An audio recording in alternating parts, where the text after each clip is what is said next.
il paraît que balobi na ba généraux moko boye ba démissionner. So wala ndinga bien temps on a ça la analyse. Est-ce que vous souboyo comme kolomoko na zolo ba église catholique ekufa, ba méthodiste ekufa, protestant ekufa, ba nini? Non. Aujourd'hui ba sali gratuité de l'enseignement. Tout réfléchir na bino. Nazaki côté mais la église réveil na ba bar, ba terrasse. Mobutu. Alors il va s'engager na biari mana que après ça y est, moi place na batunaye. Mobutu a pris des Rwandais, il les a placés là-bas, les Tutsis et les autres. C'est encore Mobutu. Balobi balongo la bango, na si na tia vidéo ya Kengo, Kengo balobi balongo, ya lobi balongo ate. Quelle était la magie qui a poussé à ce que Roberto Azala na décentralisation?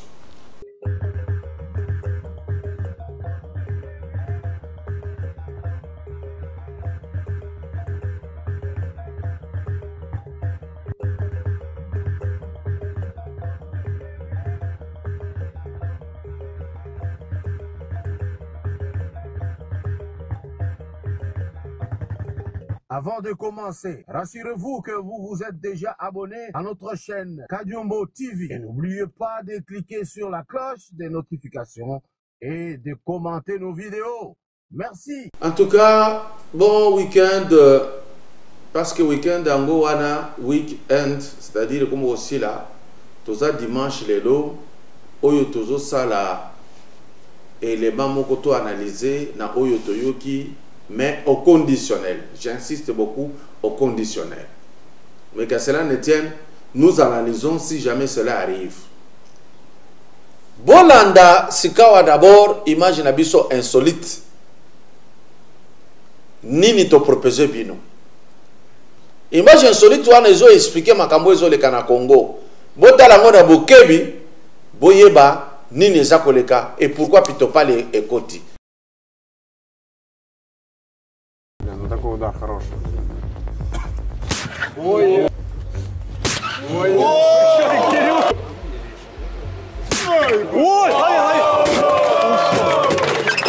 ici, nalingi na attirer attention. Namona ke bamsu ba komeli ngai pour réagir et me demander de ne plus jamais est-ce que na ko tika ko sola makambo religion te dans le cas politique. Non, la vie du Congolais a plusieurs secteurs. Le Congolais vit son social, vit la culture, vit la religion, vit la politique, vit la technologie, vit la science à son entièreté, vit avec les voisins.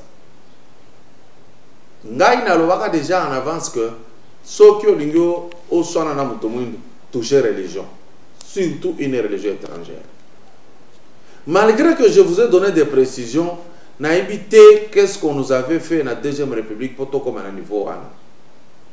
So voilà, n'inga bien temps on a ça la analyse. Est-ce que vous souboyo comme kolomoko na zolo ba église catholique ekufa, ba méthodiste ekufa, protestant ekufa, ba nini? Non.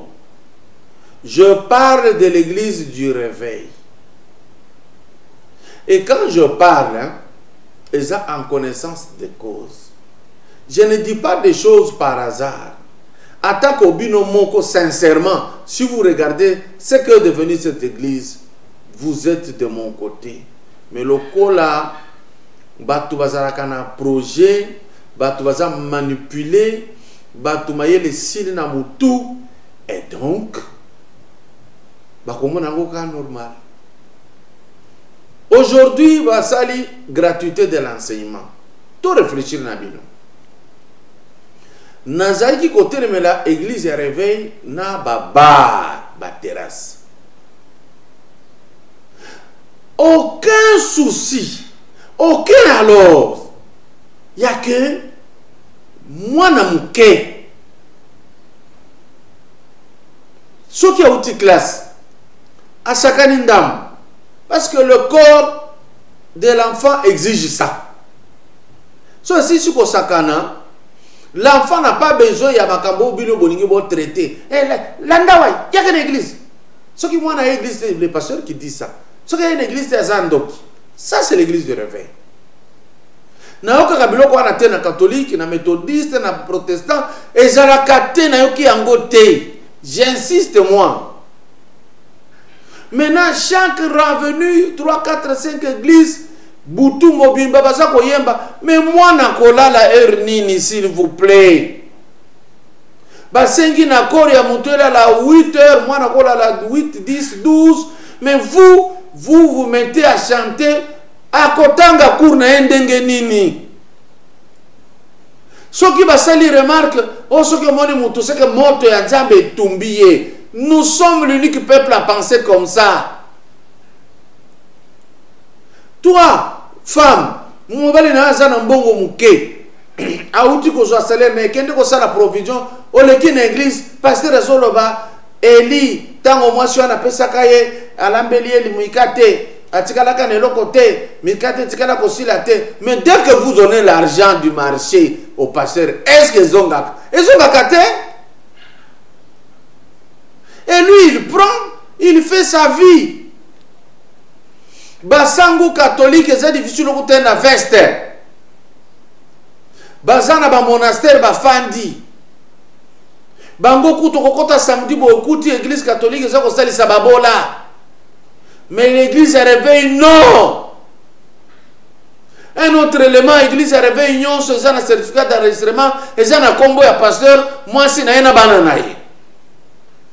Tout ça vous appelez parole de Dieu. Et puis vous voulez mêler tout. Moi je parle de l'église du réveil, et je suis clair et précis. Tout l'andana nous, image joyo. Il y a église de réveil. Et je sais au là, mutu mwindo zalaka ndenge nini. Soki balakisi preuve moko. Au moins ba nikolo ba ah mais wana eza bango ya ngai na église na biso pasteur vraiment ça la kanza. On commence à justifier un forfait. Regardez les terrasses. Et go beta miziki makasi lelo oyo ba indien ba koti na secteur na ba chinois ba fungoli ba bar oyo ba tiki ba fenêtre polele ezako déranger moyen muto lala eza difficile mémoire ya muto eza surchargé basala ke loko na te pa na bango basali yango awa et si l'église ya réveil uti basala ka ndenge wana te mais sale miawa bandeko. Vous pensez, est-ce que vous réfléchissez? Ou bien vous voulez être accroché à quelque chose qui vous nuit? Nata la vidéo ya motoyo azolo banini. Peut-être yé boyo kaye aza mutumu de lokola ngai. Bon réfléchir bien. Aujourd'hui les pasteurs y arrivés sont des hommes d'affaires. Bana bambongwe pele. Batonga ka école te bana na bino batanga. Soki atongi école ekozala ya église te. Parce que l'église au départ d'abord eza ya ye moko. Lelo va créer difficulté belle na basu famille. Maman zandoki papa zandoki kutundenge la kisi boya attention état d'âme. La société congolaise est divisée, elle est fragilisée. C'est l'église du réveil, j'insiste. Bon, si le cas sur Bolingi, ngana koloba. Oh, Koutou, au moment que tu as un ministre, tu as un côté à Gounes, tu as un ministre, tu as un côté de Salini. Bon, réfléchir, bon, tu as un zoloba. Bon, tu as un fanatisme. Les lois de témoignage de l'église est organisé. Bah, foutu moutumbongo, aïe, koloba. C'est connu, l'église à réveil, c'est connu. Les lots pasteurs à finga, église catholique 666 et bon aboy merci mais azubana na yatini na boboto azubana na yatini na bosangani azubana na bazoka ndokotanga na école catholique. Est-ce que vraiment tango bozawana tango zoko melanga bo finga ngai que yo zoba et bon aboy est-ce que vous réfléchissez? Est-ce que vous voyez ce que moi aussi je vois?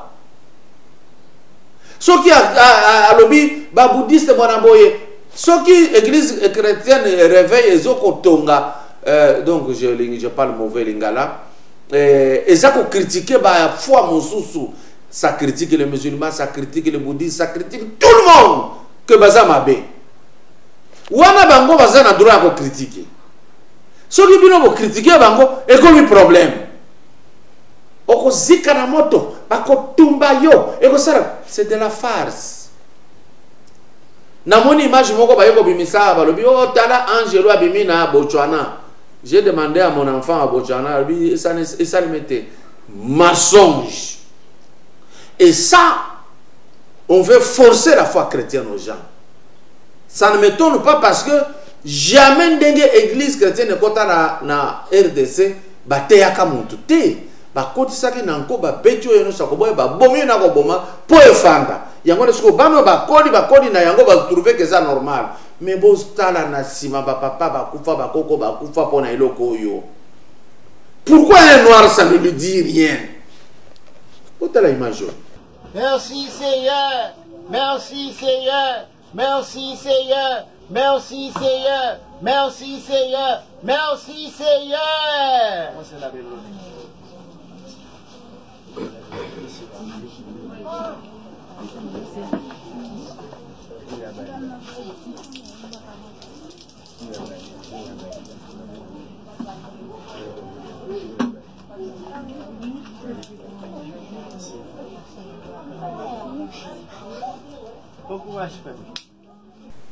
Na sauté na lingi na kota na makambo oyo toyoki information il y a que il paraît chef de l'État Félix Tshisekedi Tshilombo dans la perspective de chercher la paix du Congolais, la paix à l'Est, il paraît que Balobi na ba généraux moko boye va démissionner. C'est une bonne chose parce que de toutes les façons entraîneur et à football tango ba moni que équipe zo gagner te balongola kaye ba je entraîneur mususu ba placer ceux qui bango musala basala qui sont accusés de beaucoup de choses, ils doivent démissionner et partir. Ça c'est clair. Mais biso to bakisi mwa idée ceux qui mokonzi asengi ke balongwa na armée. Nous préférons aussi un aspect qu'on ne voit pas. Rappelez-vous de Kundabatware, rappelez-vous de Makenga, rappelez-vous de Tanganda. Tous ces gens étaient appelés des généraux ici chez nous comme Banyamulenge. Bakei Bazongi Rwanda. Mais Totikali n'a pas généraux Moussousou Awa. Je préfère qu'on demande à tous ces généraux Banyamulenge de démissionner. Parce qu'il y a un problème à l'heure qu'il est, qui ne finit pas avec les Banyamulenge. Bafan dans la vie civile. Bakoki kotika moko bisengimana oyo alanda ki formation au moins tomoni na bagarde civile tia eko comme niveau azali. Mais ba mususu to surtout kaka pou général. Grade général les alakande ngona bazwakango. Donc bango pe ba démissionner ba fanda.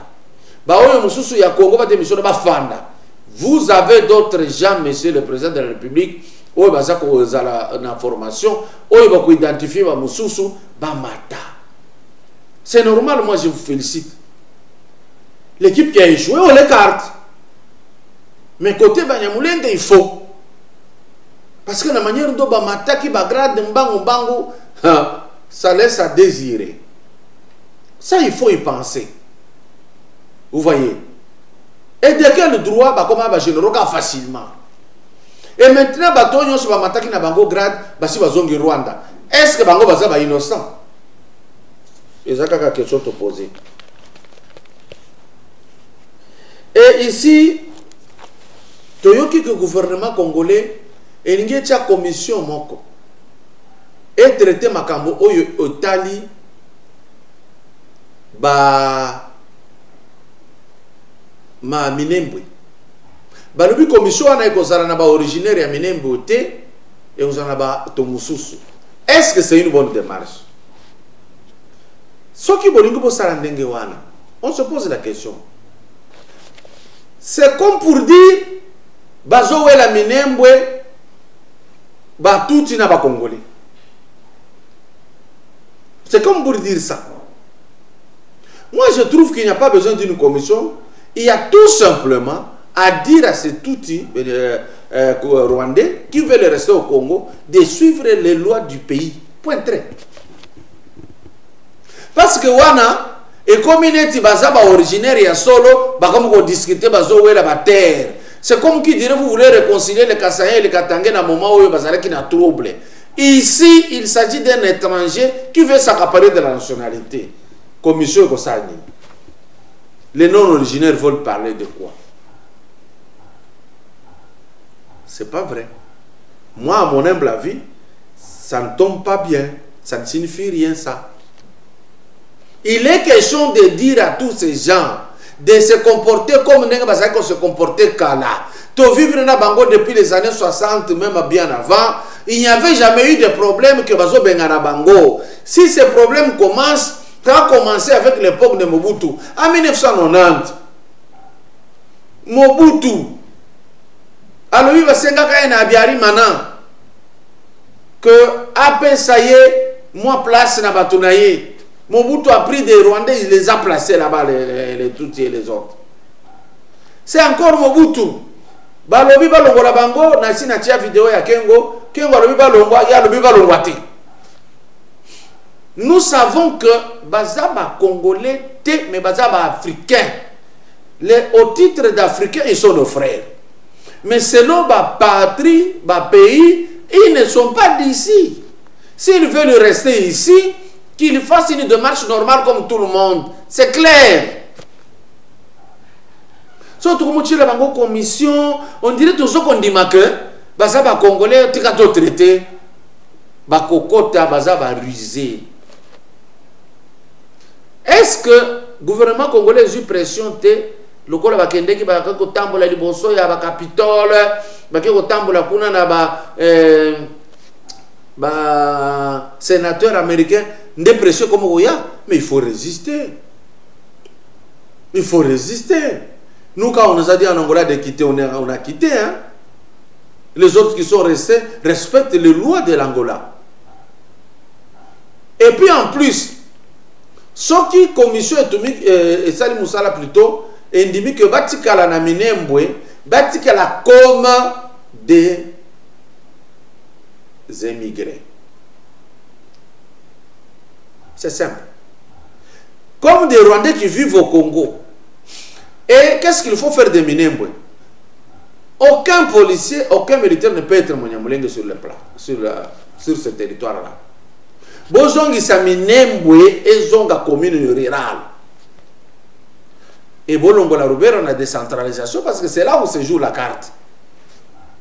Comme ça, police et Zarakaka congolais, il y a Monyamulenge te, armée kuna et Zarakaka wara, administration paix et Zaranad, Bango Fanda comme Batutu. Parce que de toutes les façons, tous les Congolais n'est pas administrateurs. Là, on verra qu'ils viennent vivre ici et qu'ils s'intègrent. Parce que dans leur manière, ils n'aiment jamais s'intégrer, ils aiment imposer ce qu'ils ont comme système de vie. Nous, on n'est pas prêts à accepter ça. Moins encore qui vous connaît.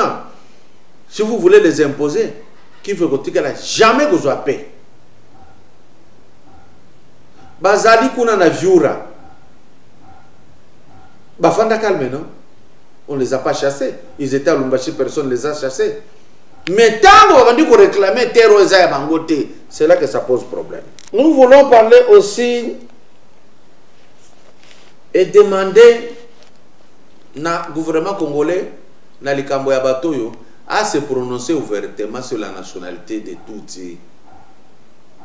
Aïe Bissabango, chez eux ils ne blaguent pas. Hein? Dans d'autres pays on ne blague pas, on dit des choses telles qu'elles sont. Le gouvernement a lobby, oui, je sais que vous êtes des Rwandais. Vous voulez vivre au Congo.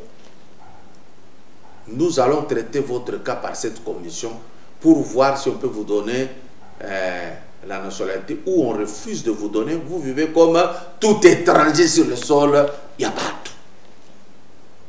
C'est là que nous aurons de la personnalité. Parce que le Congo subit trop. Le Congo subit trop. Rappelez-vous s'il vous plaît, on nous a chassés à Brazzaville, on n'a pas dit que Toumela Kuna.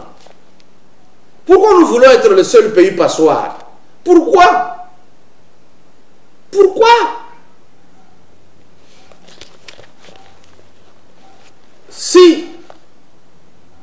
bangondimi que Banyamulenge baza ba congolais. Bon peut sa condition. Si vous l'êtes réellement, nous voulons voir Kundabatware, Sultani Makenga, Mutebusi, na ba pasteur soki miigo soki nini, bazongawa na Congo to ya kusambisa bangwawa. Ba sala nini na Rwanda. Tant qu'il sera au Rwanda, c'est là chez vous, partez là-bas.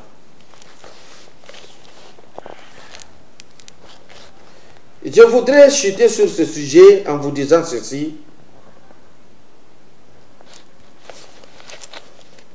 Quelle était la magie qui a poussé à ce que Robert Azala na décentralisation? Dans la mesure où c'est lui qui avait lutté pour que Minembwe ait un territoire. Et j'avais dit dans une émission que en luttant de Minembwe pour être territoire, bakolité est un district. Tant qu'on a district, et qu'on a la province. Et tant qu'on a la province, et qu'on a le pays.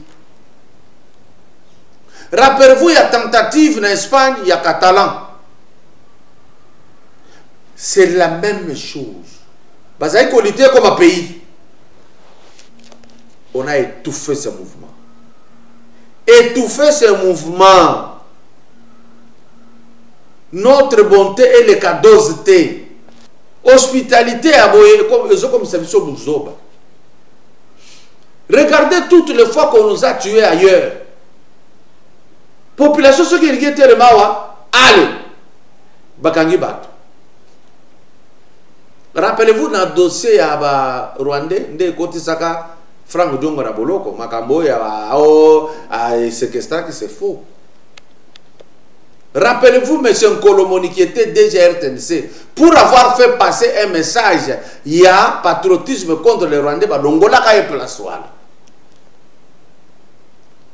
alors, Banyamulenge va communiquer pour que, attention, ils soient très soutenus pour Nabango, et la communauté internationale, et même les autorités congolaises. Beaucoup dans le conseil des ministres, Bolo Bana vérité. Ils veulent rester ici. Comme Rwandais, oui. Comme Congolais, non. Makambounion se te expliquer na Oyo Etali politique et à pays. Mais la vie ne s'arrête pas là-bas. Tolanda Sikoyo conseil, Yamama, Pauline Mujinga, a bombé biso le l'autre sujet, Nini. Sujet à l'élo, nalingi koloba ya makambo ya bopé tuti. Mais la ngai kaka na tia sete na moi epa esika moko ba makambo moko nazali ko remarquer ya epa na biso na moni ke esengeli to lobela makambo wana. Biso ba congolais to loba kaka mboka na mboka nzambe apesi batu na batu minoko na bango. Mwana nyonso tango azali ko bota matango azali ko koma akokota baboti na ye na munoko na bango bazali ko loba. Et munoko wana ezali très important pour na mwana. Yango nde ekokamba mwana na makambo nyonso oyo ye akosala na vi na ye. Elingi koloba ke mwana wana aza na baracine. Mwana wana soki ata akoli batuni ye outi wapi akoyeba esika nini auti, olobaka munoko nini akoyeba munoko nini alobaka. Biso na Congo toza minoko mine. C'est très important. Mwana ayeba minoko mine nyonso ya mboka na biso. Aye bata moko oyo eza référence ya place ya komeli na ndenge akuteli bato bazolobela.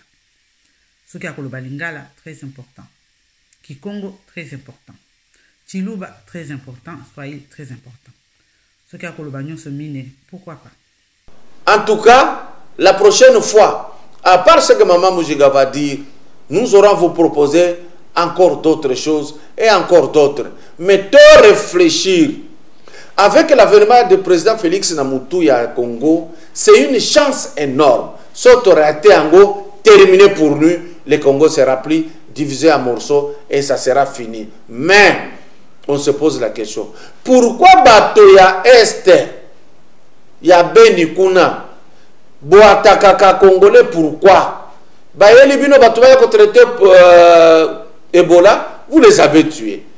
Les loyaux, beaucoup de policiers. Qu'est-ce que vous voulez finalement? Tokoya Korobela dossier aussi.